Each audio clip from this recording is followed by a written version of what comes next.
Oi, eu sou Carla, do Carla na Gringa. Eu te ensino aqui no canal como fazer o mestrado que te paga até 2.000 euros pra morar aqui na França, que foi o mestrado que eu fiz. E no vídeo de hoje a gente vai falar sobre como eu me sustentei durante o meu mestrado. Aqui a gente já começa com o pé na porta. Então eu quero que você também comece com o pé na porta, deixando o seu like, se inscrevendo aqui no canal e também me seguindo em todas as minhas redes sociais que eu vou deixar aqui na tela pra vocês, todas com o mesmo usuário, tá certo? Então, qualquer coisa, se tiver qualquer dúvida, deixa o seu comentário aqui também pra mim. Gente, eu tô fazendo esse vídeo sobre como eu me sustentava durante o meu tempo de estudante. Parece um pouco contraditório com a ideia de que você vai receber 2.000 euros pra fazer o seu mestrado na França, né? Então deixa eu explicar um pouco, contextualizar quem caiu aqui de paraquedas. Seguinte, eu comecei o meu mestrado, né, em 2020, que era a época da pandemia. Então, tinha muita coisa não estava funcionando, né? As empresas não estavam contratando, muita coisa não estava acontecendo, mas pior do que isso, eu na época que comecei não sabia me posicionar pra ser contratada por uma empresa francesa. Eu nem tinha LinkedIn, eu não sabia fazer um currículo direito nas normas da ATS, não sabia escrever uma carta de motivação boa pra uma empresa francesa, meu currículo era todo feio, tipo assim, sabe? Eu não sabia fazer, eu não sabia procurar emprego, e eu aprendi isso depois, e agora eu sei fazer, né? Eu tenho um LinkedIn bem feito, tenho um currículo bem feito, e é isso que eu ensino também no meu curso a vocês, porque eu fiz mentoria com pessoas que eram especializadas nisso. Enfim, inclusive tem um bônus no meu curso ensinando a fazer o LinkedIn Irresistível, que foi feito pelo Ítalo Costa, que é um especialista nisso, que foi quem me ajudou, quem fez mentoria comigo. Enfim, daí eu aprendi a fazer, a me posicionar no mercado, e aí eu já encontrei, né, um estágio a partir do meio do meu primeiro ano, e no segundo ano eu fiz a alternância, trabalhei em alternância, porque eu já sabia aí me posicionar no mercado francês e tudo mais. Mas,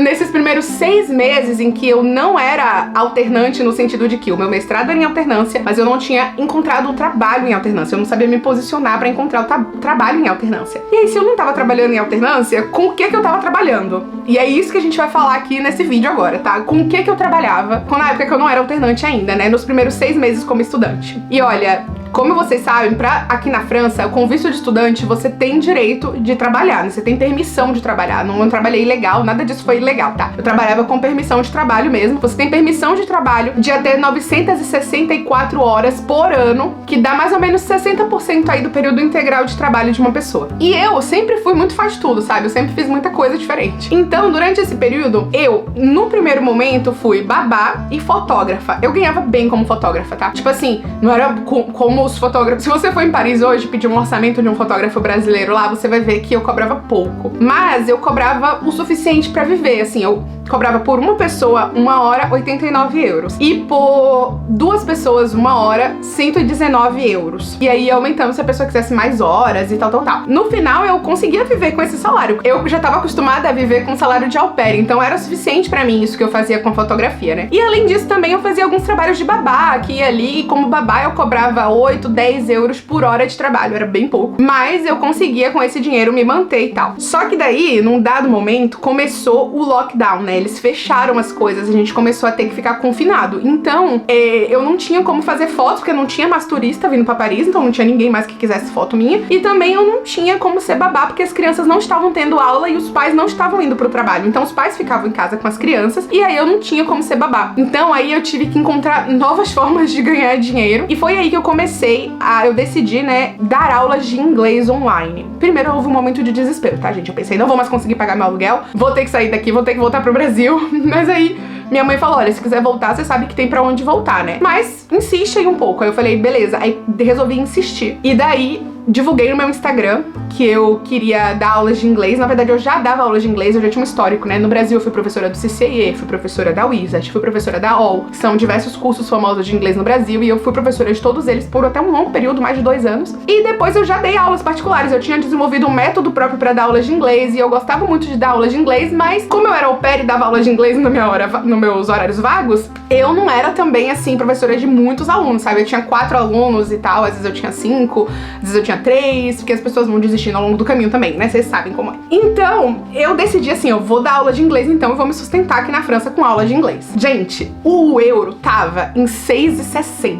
E as pessoas pra quem eu queria dar aula de inglês estavam no Brasil, que são as pessoas que me seguem no Instagram. E aí, mais assim, falei, vou ter que fazer isso.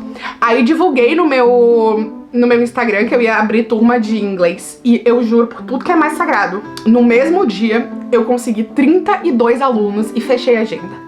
Não tinha mais agenda pra dar aula de inglês no mesmo dia. E daí eu comecei a dar aula de inglês, 32 alunos, imagina quanto aluno que foi, né? E eu tava fazendo mestrado ao mesmo tempo, tá?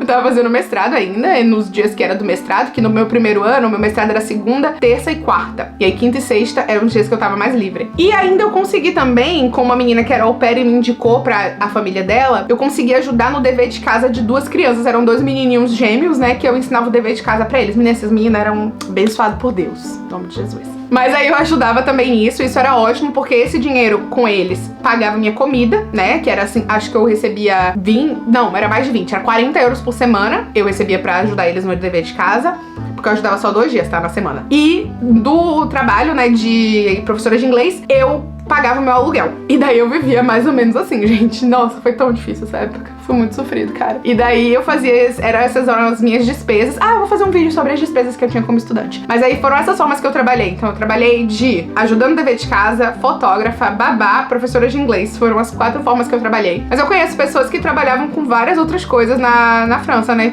Enquanto faziam o seu mestrado. Como, por exemplo, gente que vendia bordado, gente que passeava com cachorro e etc. Né? Eu era pet sitter. Muita gente que faz babysitting. Agora já abriu, né, as porteiras, então você pode trabalhar de qualquer coisa. Aí tem gente que fazia recepcionista, tem gente que fazia caixa de supermercado, tem um amigo meu que faz caixa de supermercado. Tem uma amiga minha que trabalha na área dela, apesar dela fazer um mestrado que nem é em alternância, que é o mestrado que você que tem que se virar no seu trabalho. Ela trabalha na área dela, ela é tipo coordenadora de uma associação e tal, e daí ela adora. Todos os meus amigos que fazem mestrado na França, que não é em alternância, eles se sustentam com trabalhos aleatórios, vários que eles fazem, trabalhos diversos que eles fazem. Inclusive tem uma até que continuou meio como au pair, mas ela não tem mais contrato de au pair. E aí ela faz estudante também, tipo, ela faz estudante de mestrado e au pair, meio que ao mesmo tempo. Então talvez tenha essa possibilidade, dependendo da sua carga horária. E quem é alternante hoje, todos os meus amigos que são alternantes têm trabalho mesmo na área deles de alternância, porque depois que eu aprendi como é que faz, eu saí ensinando pra todo mundo. Ensinei pra todas as minhas amigas e todas elas conseguiram emprego na área delas como alternante, né? Então não tem nenhuma amiga minha que é alternante que não achou alternância. Mas os outros que não são, estão aí também fazendo trabalhos aleatórios diversos e se sustentando dessa forma, inclusive porque eles pedem, claro, as ajudas do governo, que eu não pedi, como eu expliquei pra vocês no outro vídeo, porque eu não pedi ajuda do governo nessa época, né, que foi sofrido pra mim. Mas então é isso, era assim que eu me sustentava durante o período em que eu era estudante do mestrado, antes de encontrar minha alternância, então nos primeiros 6 meses, e aí nos últimos 6 meses eu encontrei meu estágio do primeiro ano e depois eu fiz alternância. No segundo ano eu continuei na mesma empresa, porque eles quiseram me efetivar como alternante. E aí é isso, espero que você tenha gostado, comenta aqui pra mim o que você achou desses trabalhos que eu fazia e tudo mais. Se ficou alguma dúvida, pra eu responder pra vocês no próximo vídeo, tá bom? É isso, te vejo no próximo vídeo. Se inscreve aqui no canal e saiba que tem vídeo toda terça e quinta-feira. Mas lá no Instagram eu apareço todo dia pra vocês mostrando minha rotina agora, depois do meu mestrado, tá certo? Te vejo por lá e te vejo também por aqui. Tchau!